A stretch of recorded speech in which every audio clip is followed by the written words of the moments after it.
A2 tool steel edge retention test. This metal's been around a while. Some people really underestimate it, in my opinion. So today, let's see how far it goes.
Right, 296, and I only have one place left where I can actually get some hair. Okay. Oh my goodness.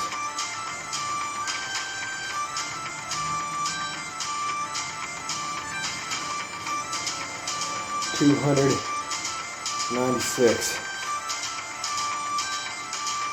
Still clean. And the only reason why I'm stopping, I have no rope. How much longer would this metal go? A while. Got a big blister here from just all that work and pushing my hand so hard on the knife to get it to go through that rope. So, beyond the Benchmade Saddle Mountain Skinner, beyond the Falcon Even F1, and even beyond my CPM 154CM A2 tool steel. Underrated, and I can't vouch for anyone else's product, but when I have A2 tool steel, this is what I make it do. Alright, so this is the part in the video where a lot of people turn off my videos, I'm finding out, but stick around. I'm going to talk a little bit about this metal, why you should have an interest in it, or why it would be the wrong metal for you. So in that video, or normally at this point in the video as well, is when I'd strop the knife to demonstrate that the edge can come back with stropping. Because low quality steels, when you strop them, even with compound, they usually don't come back very well. However, this hasn't stopped shaving, and so there's really no point in doing that part of the test, because it still just glides and glides and glides. I mean, A2 tool steel, I took an interest in A2 a long time ago because it was one of the steels that was commonly for sale, that was within the type and price range I was looking for, and I started making knives out of it because of a lot of the good things I heard about it, and particularly because of a YouTube channel called Virtuo Vice. And it's a guy who uses A2 tool steel in a lot of his hunting. It's his primary steel. And after building a lot of knives with it, I know why. It's because it holds a phenomenal edge. It's easier to resharpen than any of the other metals that I work in, and easier to resharpen than any metal that I've worked with outside of, or any metal that I've purchased. It holds an edge extremely well. It also tends to be more durable. In my cinder block test, it withstood the abuse of the cinder block better than any other knife did, with the exception of some knives that I built a long time ago that were basically wedges with edge that were for me, and I did build some for other people.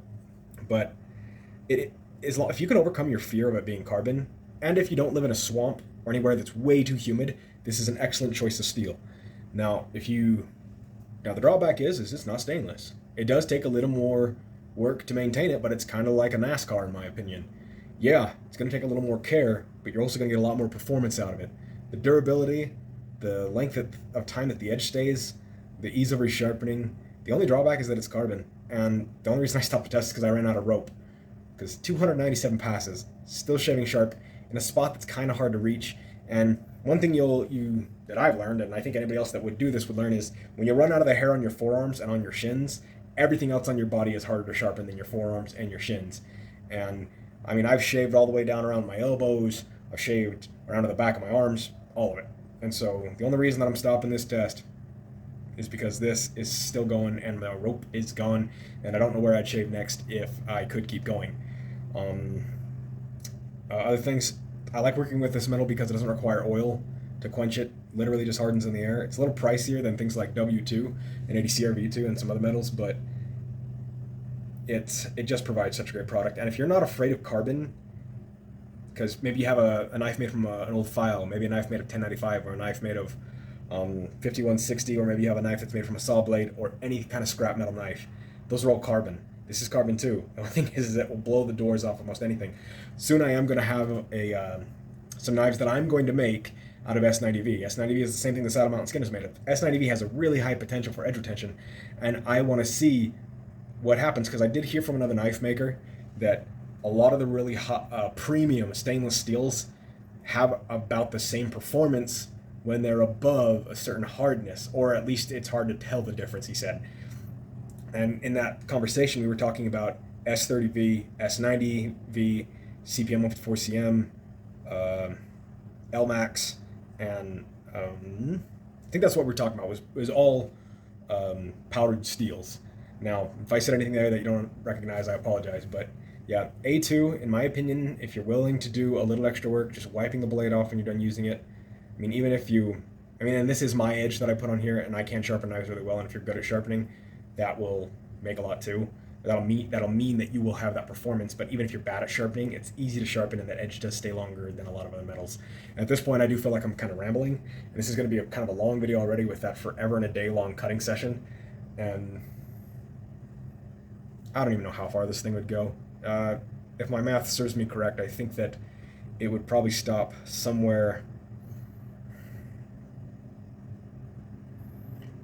around the 350 to 400 mark in terms of slowing down. But at this point, 297, I think it's safe to say that it has slowed down to some degree, but it's still able to take hair, and that's the point of this test. Or it's still able to take it's taking all the hair in the spots where it's shaving, but I can tell from the way it feels that it has slowed down.